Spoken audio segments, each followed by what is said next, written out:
Breaking news, Disney is going to completely transform a huge part of Magic Kingdom, Frontierland specifically, in a huge way we were not expecting.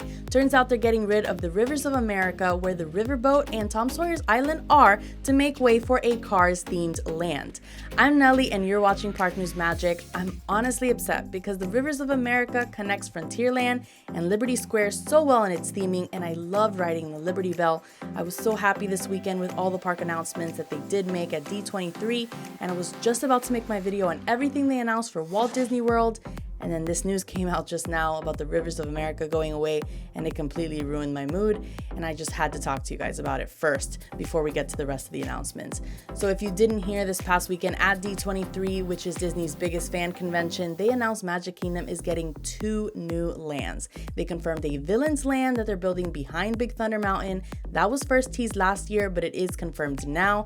And then to everyone's surprise, they announced a Cars Land, and they didn't immediately tell us where it was going to be located in the park.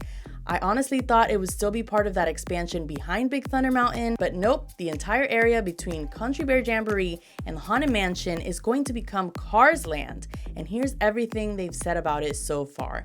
Lightning McQueen and Mater are leaving Radiator Springs, heading for the American West and into exciting new frontiers. This reimagined section of Frontierland will have 2 attractions.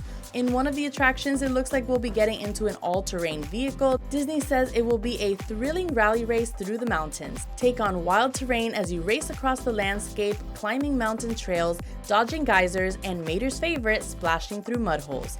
Looks like we'll be getting animatronics of Lightning McQueen and Mater at the end of the ride. The second attraction will be geared for younger racers and promise to be fun for the whole family. We have no other information on that second ride just yet, not even concept art or any idea of what kind of ride it will be. We don't have names for either of these rides yet, but we do know that work for this new space in Frontierland will begin in early 2025. So we have very little time to say goodbye to the Rivers of America, the Riverboat, and Tom Sawyer's Island. I honestly think this land would have made more sense in Hollywood Studios, or maybe theming the Speedway ride over at Tomorrowland to Cars. I don't think it's a good idea to make Cars the center of Frontierland, and to give you a little bit more context, let me label the concept art for you. Starting on the left, we have the current Frontierland buildings where the Country Bear Jamboree is, for example. Then back here we have Tiana's Bayou Adventure, and in the back right corner we have Big Thunder Mountain. And to the right, not pictured, is the Haunted Mansion, which currently sits right at the edge of the Rivers of America.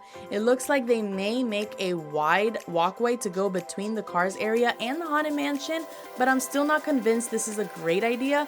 What are your thoughts? Let's have a conversation in the comments. I'll be dropping a video very soon about Villains Land and everything else they announced coming to Walt Disney World at D23, so you don't want to miss that. Make sure you subscribe and hit the notification bell so you get an alert when I post my new videos. See you next time.